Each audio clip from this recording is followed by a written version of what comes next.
তোমার টাকা। দেখো কথার যেন নড়চড় না হয়। কি বলছেন গোবিন্দ বাবু? ও বাড়িতে আমার কথাই শেষ কথা। সে তো বুঝলাম, কিন্তু তোমার মেয়ে সে বেঁকে বসবে না তো? আরে না না, আমি যা বলবো ও শুনতে বাধ্য। আপনি একদম চিন্তা করবেন না, ছোটটাকে আগে পার করে নি, তারপর আপনার সাথে। থাক থাক, আর বলতে হবে না। এই বয়সে বিয়ে করছি শুনলে সবাই হয়তো, তাছাড়া আমারও একটু লজ্জা লজ্জাও করে। ও মা, লজ্জার কি আছে? শাস্ত্রে তো পুরুষ মানুষের বিয়েতে কোনো বারণ নেই। তাহলে একা পুরুষ মানুষের বুকে ফাঁকা ঘর জগদ্দল পাথরের মতো চেপে ধরে। ঠিক বলেছ, ফাঁকা ঘর, চারিদিকে শুধু নেই নেই আর নেই, দুটো ফুটিয়ে দেওয়ার কেউ নেই। ঘরে টিকটিকির ডাক ছাড়া আর কোনো শব্দ নেই। আর সেই তো ভাবুন, রান্নাঘর থেকে হাতা খুন্তির সঙ্গে চুরির ঝিমঝিম শব্দ, দুটো আলতা পড়া পায়ে নূপুর বাজবে ঝুমঝুম, ঘর জুড়ে চন্দনের গন্ধ, ধূপের গন্ধ, শিশু কণ্ঠে আধো আধো কথা, তবে না ঘর। ঠিকই বলেছ। উত্তরাধিকারী যদি না থাকে তাহলে আমার পরে আমার এত টাকা কার ভোগে লাগবে? আসলে সেই কথা ভেবেই আমি তোমার মেয়েকে বিয়ে করতে রাজি হয়েছি। সেই তো আমার মেয়ের ভাগ্যি যে আপনি তাকে দয়া করছেন। বেশ, তাহলে ওই কথাই রইলো, তুমি এখন এসো। আচ্ছা, প্রণাম।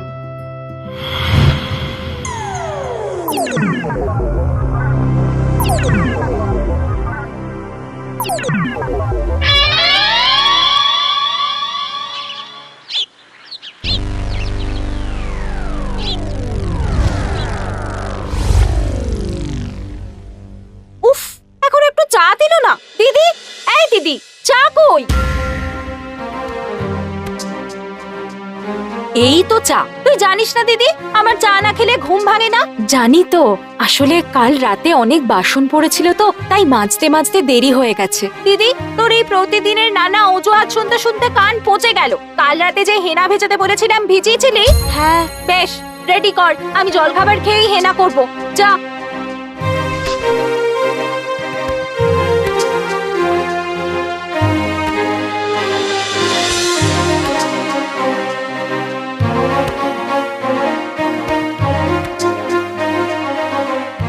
এই টাকায় আমার মেয়ের বিয়েটা জমিয়ে হয়ে যাবে। তারপর বড় মেয়েকে নিখরচায় দোজবরে বরের হাতে তুলে দিতে পারলে যৌতুক হিসেবে আরো কিছু টাকা। বলি, এত টাকা কোথায় পেলে? সে জেনে তোমার কি হবে? মেয়েগুলোর বিয়ে দিতে হবে সে চিন্তা তোমার আছে?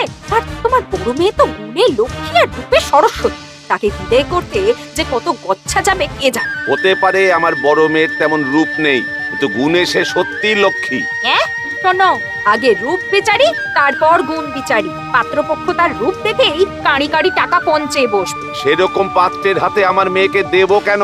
কোন রাজপুত্র রথ হাঁকিয়ে তোমার বড় মেয়েকে নিতে আসবে শুনি? সে ওর কপালে থাকলে হবে। কপাল? ওই তো কপালের ছিরি, জন্মাবার পরই মাটাকে খেলো। তাতে ওর দোষ কি? শোনো, তোমার দোষ গুণ বিচার করার সময় অনেক আছে, বাপ বেটিতে তাই করো। আমি চাই সংসারের গাঁতন সামলাই।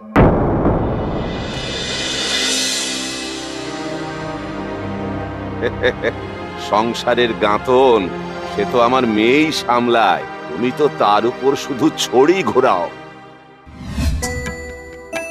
লাগছে না তো রে? না, কাল বিকেলে তোকে দেখতে আসবে, ভালো করে সাজবে। কোন শাড়িটা পরবো? কতবার পুজোয় যে কাঞ্জিভারামটা দিয়েছিলাম সেটা, আর ম্যাচিং করে ব্লাউজ। সাজানোর লোককে বলে দিয়েছো তো? হ্যাঁ, উপরেই চলে আসবে। মাথায় ফুলের মালাও দিতে বলেছি। মা, ছেলে কেমন? শুনেছি খুব স্মার্ট, প্রচুর টাকা, কলকাতায় বড় বাড়ি, একমাত্র ছেলে, সংসারে আর কেউ নেই। বাহ, হ্যাঁ, একদম নির্ঝঞ্ঝাট, জমিয়ে সংসার করবি, কেউ থাকবে না ছড়ি ঘোরানো।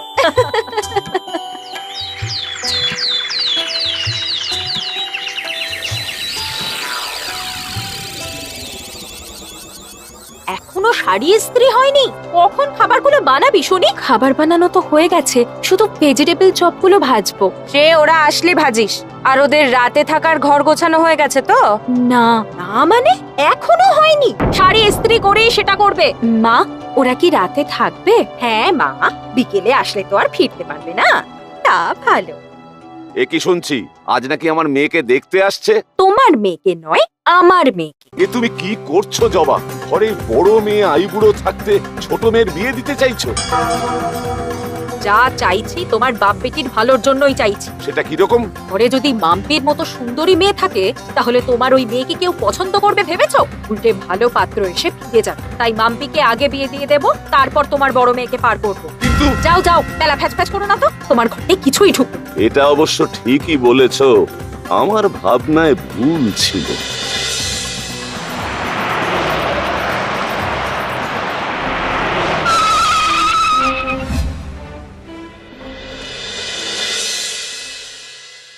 তোমাদের অপেক্ষা করতে হলো। আসলে মেয়ে তো, তাই সাজতে গুজতে দেরি হয়ে গেল।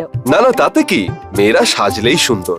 বাহ, আপনি তো খুব সুন্দর কথা বলেন। ব্যবসাতে ওই কথাই সব, ব্যবসা করতে করতেই শিখেছি।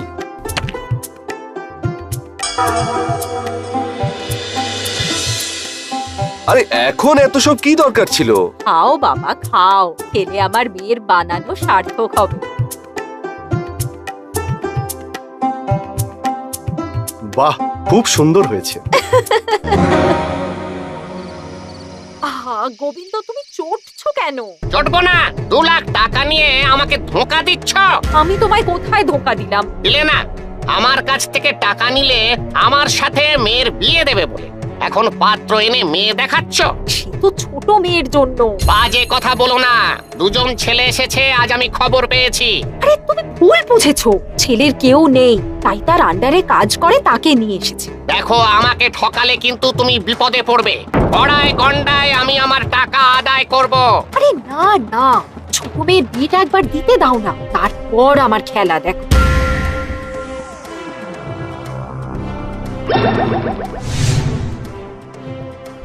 আপনি সত্যি বড় মজার। মজার? না, শুধু মজার নন, সুন্দরও। সুন্দর? হাসছেন কেন? অদ্ভুত তো।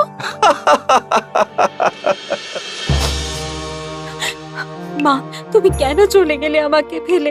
আমি যে আর পারছি না মা, বাবাকে কিছু বলতে পারি না, তার বয়স হয়েছে, শুনলে কষ্ট পাবে। আমায় ক্ষমা করো মা, আর পারলাম না, চলি।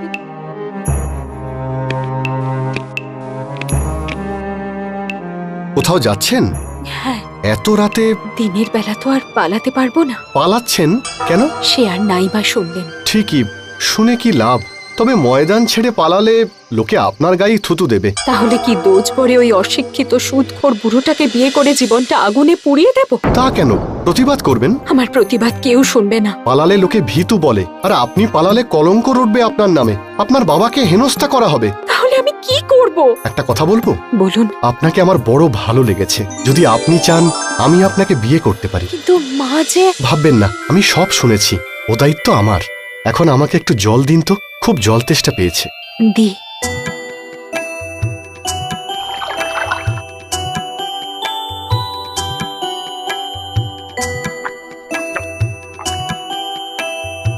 এবার শান্তিতে ঘুমিয়ে পড়ুন।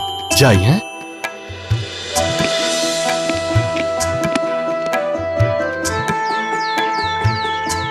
এই যে 2 লাখের চেক, তাহলে ওই কথাই রইলো। হ্যাঁ হ্যাঁ বাবা, তুমি যখন বলেছো তাই হবে। আগামী মাসে একই লগ্নে আমি আমার 2 মেয়ের বিয়ে দেব।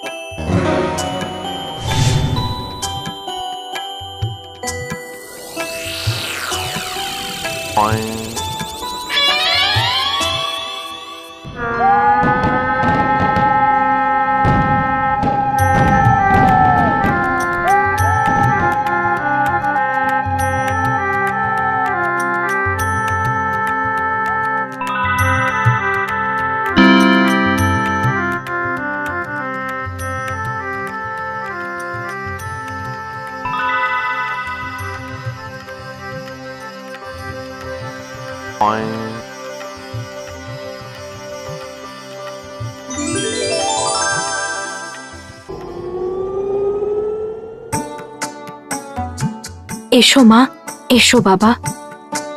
তুই এখানে কি করছিস? মাম্পি কোথায়? ডাকছি। ভোলা, মাম্পিকে ডেকে দাও। বৌদি, নির্মল দা কই? বৌদি? হ্যাঁ, স্যারের বউকে বৌদি বলেই ডাকি, কারণ উনি আমাকে ম্যাডাম বলতে বারণ করেছেন। মানে তোমার স্যার নির্মল? হ্যাঁ, আমি তো ওনার ম্যানেজার। মা এসেছো, চলো তোমাকে ঘরে নিয়ে যাই। মারে, আমি যে কি খুশি হয়েছি। আমিও খুব সুখী। আর মাম্পি?